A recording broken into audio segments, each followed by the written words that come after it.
اللہ تعالیٰ نے دنیا کیوں بنائی؟ السلام علیکم پیارے دوستو۔ اللہ تعالیٰ نے جس کی شان بہت بلند اور جس کا نام انتہائی پاکیزہ ہے، تمام مخلوقات کو بغیر کسی ذاتی غرض کے پیدا فرمایا۔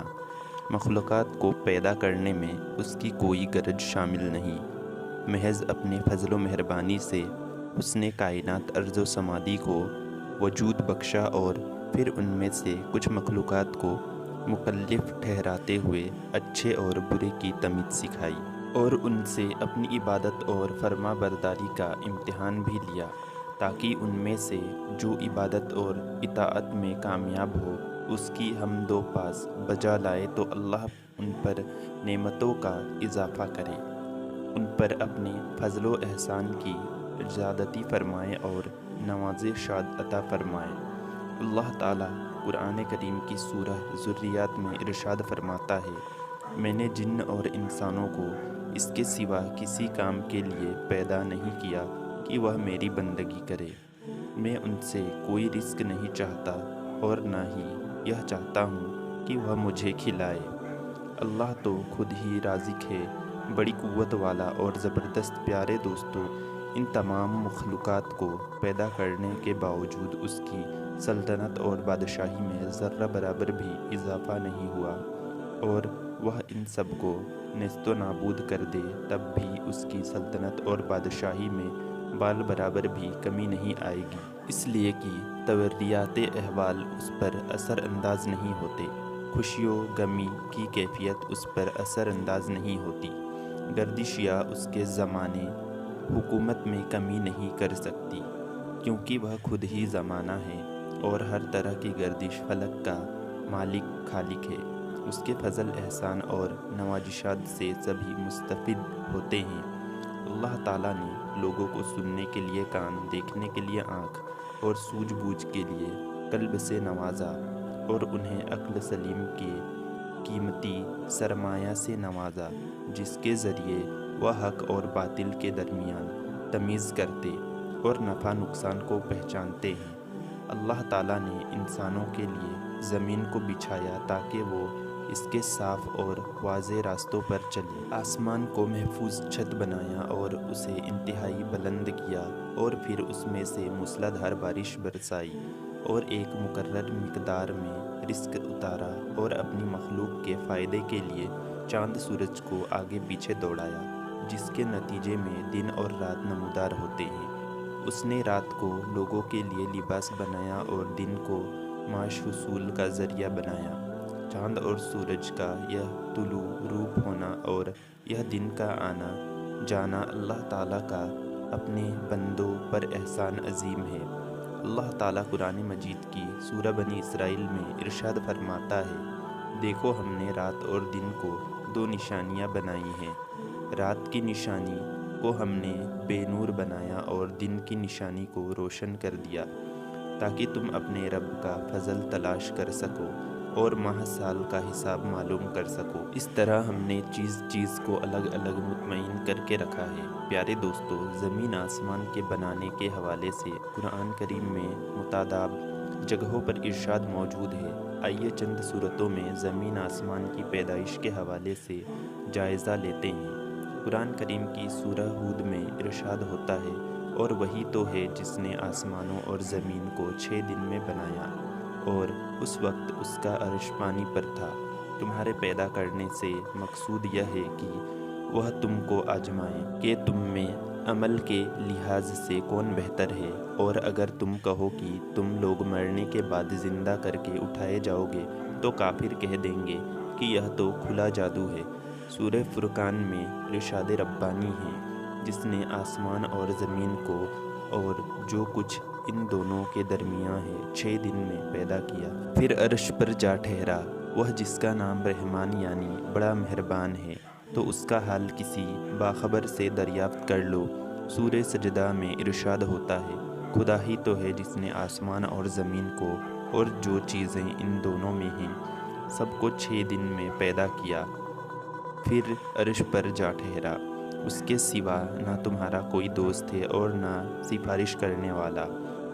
کیا تم نصیحت نہیں پکڑتے؟ سورہ کاف میں ارشاد ہوتا ہے، اور ہم نے آسمانوں اور زمین کو اور جو ان میں ہیں سب کو 6 دن میں بنا دیا اور ہم کو ذرا تھکان بھی نہیں ہوئی۔ قرآن کریم کی سورہ الحدید میں ارشاد ہوتا ہے، وہی تو ہے جس نے آسمان اور زمین کو 6 دن میں پیدا کیا، پھر عرش پر جا ٹھہرا۔ جو چیز زمین میں داخل ہوتی ہے اور جو چیز اس سے نکلتی ہے اور جو آسمان سے اترتی ہے اور جو اس کی طرف چڑھتی ہے، سب اس کو معلوم ہے، اور تم جہاں کہیں بھی ہو وہ تمہارے ساتھ ہے، اور جو کچھ تم کرتے ہو خدا دیکھ رہا ہے۔ قرآن کریم کی سورہ اعراف میں ارشاد ربانی ہے، کچھ شک نہیں کہ تمہارا پروردگار خدا ہی ہے جس نے آسمانوں اور زمین کو 6 ایام میں پیدا کیا، پھر عرش پر جا ٹھہرا۔ وہی رات کو دن کا لباس پہناتا ہے کہ وہ اس کے پیچھے دوڑتا چلا آتا ہے، اور اسی نے سورج اور چاند ستاروں کو پیدا کیا، سب اس کے حکم کے مطابق کام میں لگے ہوئے ہیں۔ دیکھو سب مخلوق بھی اسی کی ہے اور حکم بھی اسی کا ہے، یہ خدا رب العالمین بڑی برکت والا ہے۔ اسی طرح سورہ یونس میں ارشاد ہوتا ہے، تمہارا پروردگار تو خدا ہی ہے جس نے آسمان اور زمین 6 دن میں بنائے، پھر عرش تخت شاہی پر قائم ہوا، وہی ہر ایک کا انتظام کرتا ہے، کوئی اس کے پاس اس کا حاصل کیے بغیر کسی کی سفارش نہیں کر سکتا۔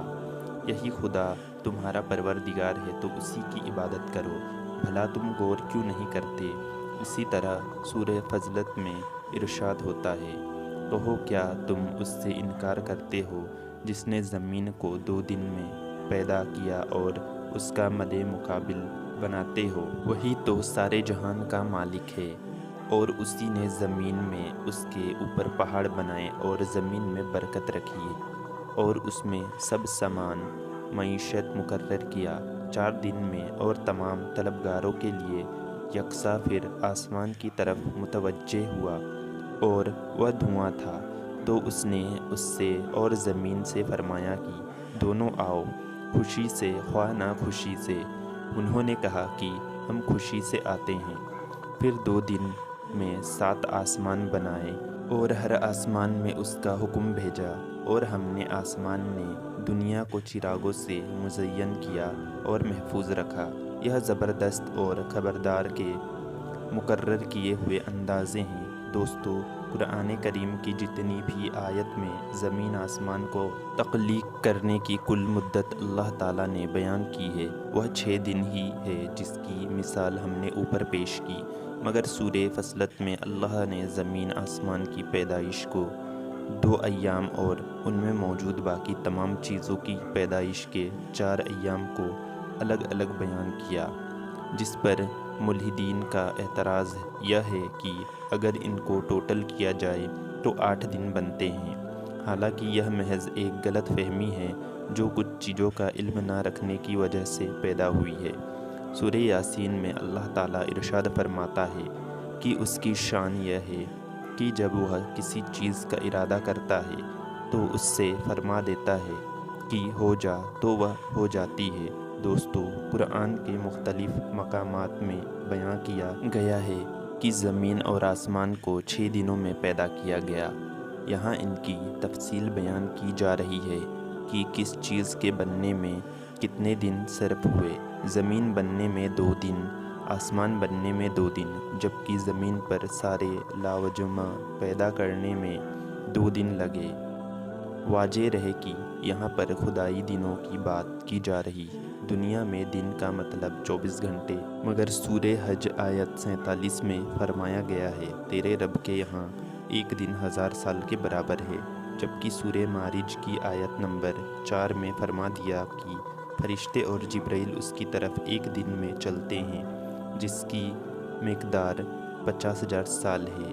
یہ غالباً وہی چیز ہے جسے آج کے زمانے میں سائنسدان نیبولا سے تعبیر کرتے ہیں۔ ان کا تصور بھی یہی ہے کہ کائنات جس مادے سے بنی ہے، ابتدا میں وہ اسی داخنی شکل میں تھا۔ اس سے معلوم ہوتا ہے کہ جن چیزوں کو بے عقل سمجھا جاتا ہے، وہ بھی اپنے رب کی باتوں کو سمجھتی اور اس کا جواب دیتی ہے، جیسے کہ زمین، آسمان، ندیاں۔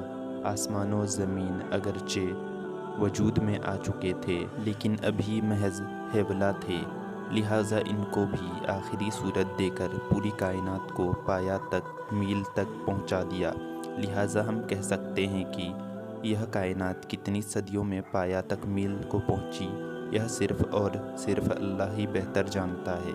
پیارے دوستو، اسلامک ویڈیو کے لیے چینل کو سبسکرائب کریں۔